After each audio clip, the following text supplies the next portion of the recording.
اگر من پشتون در این ملک نمی بودم فعلا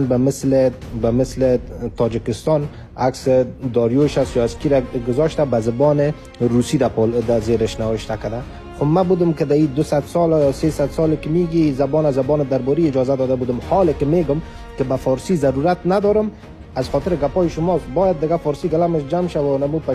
زبان پشتو صحیح است. افتخارتان تاجیکستان است و نبیبی که در زیر مجسمه نفر چی نوشته کرده با زبان روسی ها نوشته کرده یا نه خواهی اگر قدر زبانتان زدنی می بود و کاکمی بود و به گفته شما شاخ دم می داشت خب حداقل در تاجیکستان در مرکز نامش تاجیکستان است در اونجا نگاهش میکردن بسیار خوب میشد. بیبی جناب فارسی نیوز از مکاتب گفتی که حالا به نام ما چون دستخوردگی معلوم است خو یگانه ولایت که نمیخوایم می گپ بگویم برام شمگری مشهور است و حالا اگر ما بگویم که کل زنایتان دستخوردگی است خو باز برای ما برای مشان خودم خوب نخواد بود و این گپ از گفتن نام نیست که ما بگویم خو ولایت خودتان به مت یک نام مشهور است دیگه حالا ما چطور کنم ایرا خو بیادر اینمی خود قماندان گلایدر پنشیری خودت گفت خدای نمی تیک تاک کلگی میگه این رقم اگه بحث کنیم خب باز بیادر باز میگه صد پدر خطا باشی یک مادر خطا نه.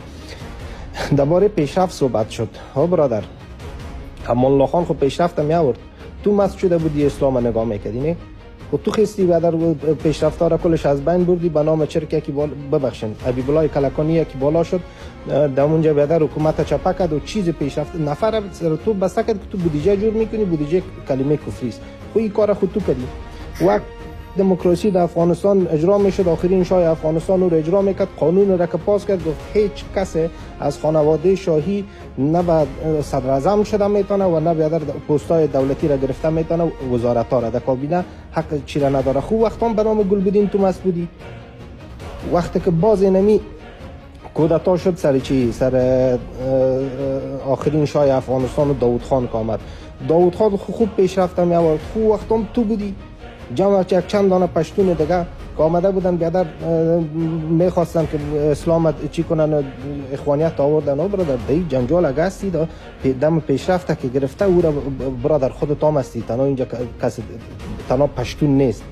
و یکی آمد اینجا گفت که باید مزرعت بخواین و بشکه زرد چی میکنین ببینین بر ما فرق بین بشکه زرد و شفی دیوانه ای چیز نیست. وقتی بر شما شفی دیوانه و فلانی افتخار شده میتونه بر ما بشکه زرد شده میتونه. شما از کارکردای یک نفر که داشتین که دیگه غیر از کس را ندارین که نامشان بگیرین سر از کجا از جنایت های از کجا مزرعت خواستین کال آمدین مردم ما کم گرفتین او که در قدرت نبودی رقم کارای میکرد. حالا فکر کنین که آدم به قدرت رسید چی خود کرد. ببینین برادر بر ما بشکه زرد و دیوانه هر دویش یک مناره داره. 8 ثانیه مانده دیگه بر خطایی نکو تاجک داره و بیادر وقت او بد است ایام بد است تو مزرعت بخوای